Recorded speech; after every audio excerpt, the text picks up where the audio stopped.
I just want to share with you some tips for organizing for homeschooling. Okay, and I have my cheat sheet here so I don't forget. I am an uber nerd when it comes to organizing because I thrive on it and I always have. But here are 10 little tips for organizing your homeschool. So first, just like my other video, keep it simple. Okay, there are online organizers, there's spreadsheets, database, big, huge, hunker fat things that you can buy that plan your entire life. When you have too much detail, it actually stresses you out. So organization is good and it's beautiful and it totally helps your life and school run smoothly, but not when it's too much. You get too much into it. You're spending all your time organizing and filling everything out and doing everything that you're not actually doing the homeschool. So keep it simple. And number two, too much organization can stress you out. Okay, that was part of one. But you need to find what works and stick with it. Just like the curriculum for your homeschooling, your organization and how you run your homeschool needs to be simple and not stress you out. Okay, so once you find a planner, if you like to do things on the computer, you find a simple spreadsheet program or just buy something like a physical planner. It's up to you. But don't get too on the other extreme of too much organization. It'll drive you nuts. Number three, never think you'll be better at homeschooling if you get the perfect planner, because it's never going to happen, okay? If you are always searching for the perfect planner, the setup, the system, okay, you're never going to find it. So I'll just burst your bubble right now. You're not going to find it, okay? So just start with what you got now. 4, work with what you've got, okay? Tons of moms only have a kitchen table. That's how they homeschool. We've done it. When we had 2 kids, we had an extra bedroom that we used, and it was perfect. When I first started, I even did the little school desk, and they sat there, and it was all beautiful. Some people don't have that, and as our family grew, we needed that room for a bedroom, and so we moved to the kitchen table. So don't cry about it if you don't have the perfect, beautiful homeschool room and stuff. Your kids can learn anywhere. So if the kitchen table's what you do, fine, you can get a bookshelf and you can put it in a corner in the kitchen or incorporate it into the living room or even do what we do. I'm in the garage, okay? This is our garage because we have no room in our house for extra bookshelf. So I put all of our stuff out here. Perfect. Whatever works for you, right? Okay. 5, use a simple planner like this. You use what, like I said, you use what works for you. But I bought this. It's rod and staff. We use rod and staff for the younger years. There was only a couple bucks for this thing. And all it is plain, like squares, like this. And all I do is at the top of each page, I write the week. This is for the week. And I write, well, this is for kindergarten, so it's pretty simple. But like this, okay? Week 9, February, March. Okay, this is the dates on the top. And then the subject, math, workbook, spelling, and happy phonics. And Bob books, right there. So on Monday, we know we have to do this. And I don't rewrite all the lessons. You don't need to rewrite and copy everything out. You know what you're going to do. You either look in your teacher book or you look at their workbook. So I just write this. Simple, okay? Super simple. A 10-year-old could do this, okay? But my thing is I'm visual and I need to know what we've worked on. So as soon as we've done it, just put a cross through it. That's your planner. So you have your whole school year, and like I said in my other video, we do 12 weeks and then we have a break. We have a month off, okay? And then we do another 12 weeks. So I just have it listed all up on there. Weeks 1 through 36 for the school year. And then we're done, okay? But it's simple.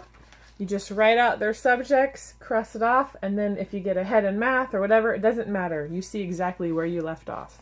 There's your entire year planner, and you'll know exactly what you've done and haven't done. Simple, okay? Super easy. Number 6, use a shelf for the kids' books, like so. I put these bookcases out here in the garage. So all I do is I have a shelf for each kid. So Adam's on the bottom, Hannah, and then I split down into Isaiah right here because that's the size of our bookcase, okay?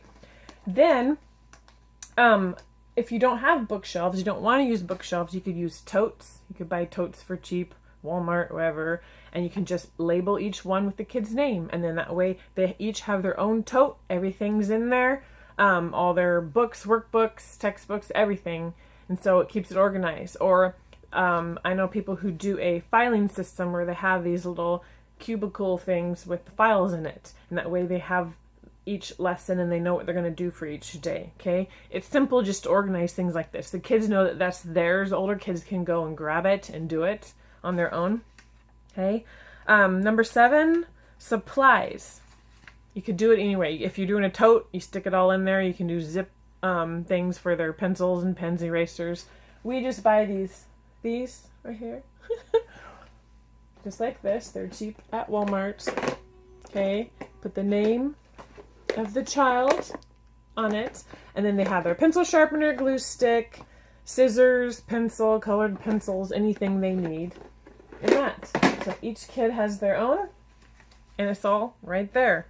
And you know if they're out of pencils or crayons or whatnot. Number 8, you can keep your teacher books.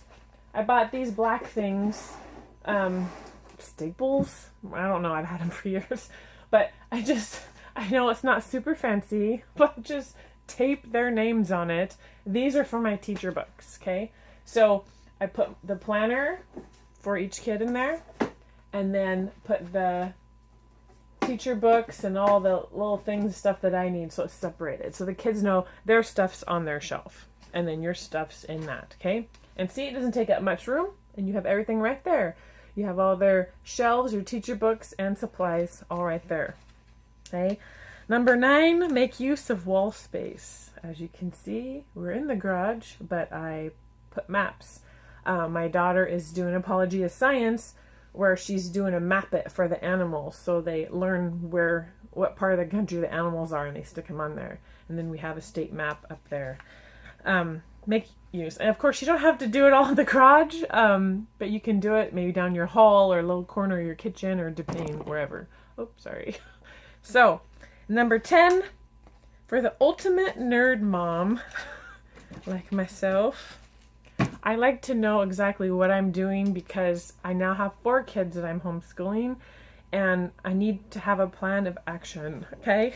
So, I love my laminator, so I made a little homeschool plan, like so. I have a light under. And then I just laminated it, and then I hang it up on the wall, so that way I can keep track of. All I did was write my kids' names and the year, okay, and then the grades that they're in, okay. Now, in little things, because of Oregon state law of when we have to test 3rd, 5th, 8th, and 10th, I needed to know, because I have so many kids, I need to make sure I don't miss test dates and all that. So that's what I did on here. I would write 3rd and 5th grade test. This year we have no testing, and then next year Bethany pops into preschool and a couple, and then Joshua does, and it just goes like that. So Adam will be graduating here, Hannah, like that. Now I know as life throws you curveballs and stuff, it may change and adapt, okay? Like last year, Hannah and Adam were ahead. Almost 2 years ahead. My other ones are right on for their age for school, but my other ones were ahead. And when we moved and a lot of stuff was happening in our life, we did half the school year, stopped, and picked it up again this year. So they did 6th and 8th last year, and then this year. So they're not redoing it, they're finishing their school year. But that's what, it's beautiful. If your kids are ahead, perfect, you know? So you can just play with it. So this is not something you have to do, okay? This is just something for me because I'm visual, and as a mom I feel organized and I feel like I know what I'm doing when it's like this. So that's just an idea. So basically, keep it simple. Pick some kind of organizational system and you could work it. Even if you're in a little apartment, okay, and you have no garage. You can find a corner of your bedroom or something, but you only need a little space, and the kids can just bring out their books, or you bring them out on the kitchen table and do it. So anyway, I hope that helps some.